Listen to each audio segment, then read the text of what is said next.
구원의 범위. 인간은 구원받아야 할 존재입니다. 구원을 받아야 한다는 의미는 인간은 연약한 존재요, 죄를 지은 존재라는 것을 의미합니다. 그렇다면 인간의 연약함은 무엇일까요? 인간은 원래 영원한 존재로 창조되었습니다.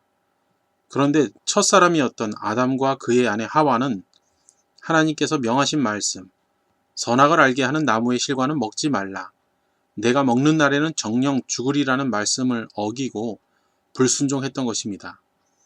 그 결과 인간은 죽음을 맞이하는 존재가 되었습니다.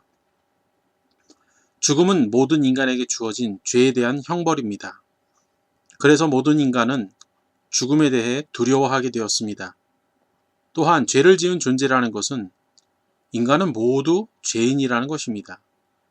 로마서 3장 23절을 보면 모든 사람이 죄를 범하였음에 하나님의 영광에 이르지 못하더니라고 말씀하고 있습니다. 이처럼 모든 사람은 죄인이요 하나님의 영광에 이르지 못합니다. 오직 예수 그리스도를 통해서만 영광에 이를 수 있습니다. 인간의 죽음은 끝이요 개인 종말을 의미합니다. 아무리 유명한 사람이라도 죽으면 쉽게 잊혀집니다. 물론 그의 정신은 살아서 사람들에게 영향을 끼치긴 합니다만 죽은 사람에게는 아무런 감정도 느낌도 영화도 누릴 수 없습니다. 죽은 사람은 세상에서 종말을 맞이한 것입니다. 죄의 결과는 죽음입니다. 그런데 문제는 육체적 죽음뿐만 아니라 영혼의 죽음도 있다는 것입니다. 육신의 고통은 육신이 죽음으로써 종료가 되지만 예수님을 믿지 않고 죽은 영혼은 그 고통이 끝나지 않는다는 것입니다. 영혼이 영원한 고통에서 벗어날 수 있는 길은 오직 예수 그리스도 뿐입니다. 예수 그리스도께서 자기의 택한 백성을 구하기 위해 자신을 대속물로 화목제물로 드리는 십자가의 희생적, 대표적, 대리적 죽음을 당하셨던 것입니다. 그러므로 이제는 우리의 죄를 대신 짊어지시고 십자가에 달려 죽으시고 부활하시고 승천하신 예수 그리스도를 나의 구주로 영접해야 합니다. 그래야만 모든 것에서 구원을 얻을 수 있습니다. 특히 영혼의 구원을 얻을 수 있습니다. 예수 그리스도께서 자신을 십자가에 못 박히심으로써 인간에게는 구원의 길이 열리게 되었습니다. 이것이 복음입니다. 그렇다면 예수께서 십자가에서 우리 죄를 대속하심으로써 우리에게 주신 구원의 범위는 무엇일까요? 그것은 인생이 겪을 수 있는 모든 분야의 구원입니다. 하나님께서 말씀하시는 구원의 범위는 어떤 것인지 살펴보겠습니다.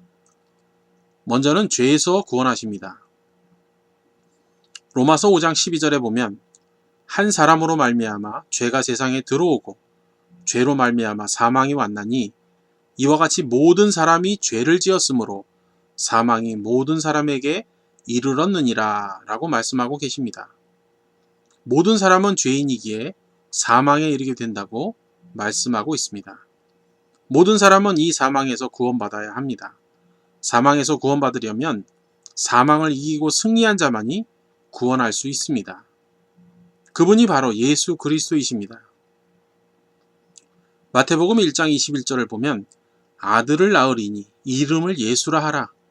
이는 그가 자기 백성을 그들의 죄에서 구원할 자이심이라 하니라.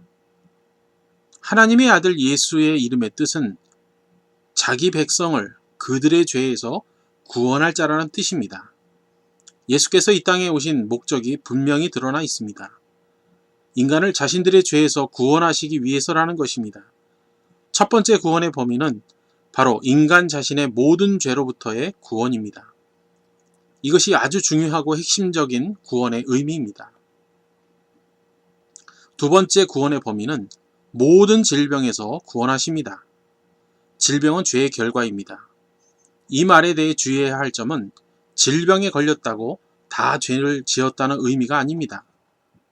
질병이 죄의 결과라는 것은 하나님께서 사람을 처음 만드셨을 때는 완벽한 존재로 창조하셨습니다.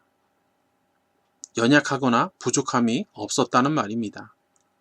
이 말은 곧 질병이라는 것이 없었다는 말이 됩니다. 그런데 질병은 인간을 괴롭히고 힘들게 합니다. 어떤 사람이든 질병이 없는 사람은 없습니다. 모든 사람에게는 질병이 있습니다. 그것이 심각하든 아니든 개인의 질병을 갖고 있다는 말입니다. 이 질병의 원인은 죄의 결과라는 것입니다. 완벽했던 인간이 부족한 인간으로 전락한 것은 죄의 결과였습니다. 인간이 겪을 수 있는 모든 종류의 질병을 하나님께서는 치유하실 수 있습니다. 예수께서는 지상에서 구원 사역을 하시면서 수많은 사람들의 질병을 고쳐주셨습니다.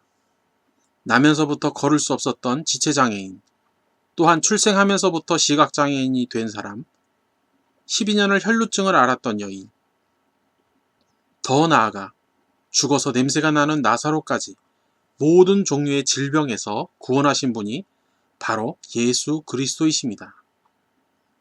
마태복음 8장 17절, 이는 선지자 이사야를 통하여 하신 말씀에 우리의 연약한 것을 친히 담당하시고 병을 짊어지셨도다 함을 이루려 하심이더라. 마가복음 5장 34절, 예수께서 가라사대 따라 내 믿음이 너를 구원하였으니 평안히 가라. 내 병에서 놓여 건강할지어다. 세 번째 구원의 범위는 가난에서 구원하십니다. 하나님의 구원은 죄에서만 구원하시는 것이 아닙니다. 대부분 인생의 고민인 가난으로부터의 구원도 하시는 분입니다. 고린도후서 8장 9절을 보면 예수 그리스도께서는 부요하신 분이라고 말씀하고 있습니다.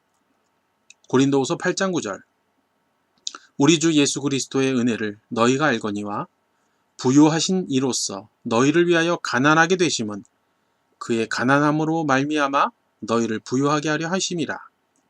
또한 사무엘상 2장 8절을 보면 하나님께서는 가난한 자를 진토에서 일으키신다고 말씀하고 있습니다. 이처럼 하나님께서는 우리를 가난에서부터도 구원하실 수 있는 분이십니다. 마지막 네 번째 구원의 범위는 모든 환난에서 구원하십니다. 환난에 대한 성경의 표현은 다양합니다. 고난, 고생, 박해, 걱정 등입니다. 인간이 살아가는 데 있어서 겪는 모든 종류의 피로와 힘듦을 의미합니다. 하나님께서는 이런 모든 환난으로부터 우리를 자유케 하십니다. 이 또한 예수 그리스도 안에서만 가능한 일입니다. 시편 34편 6절을 보면 이 공고한 자가 부르짖음에 여호와께서 들으시고 그의 모든 환난에서 구원하셨도다라고 말씀하고 계십니다. 하나님께서는 우리의 영혼만을 구원하시는 분이 아니십니다. 궁극적으로 우리 영혼을 구원하시지만 하나님께서는 우리를 죄에서, 가난에서, 또한 모든 질병과 모든 환난에서 구원하시는 분이십니다. 왜 구원하시기를 바라실까요? 그것은 인간을 사랑하시기 때문입니다.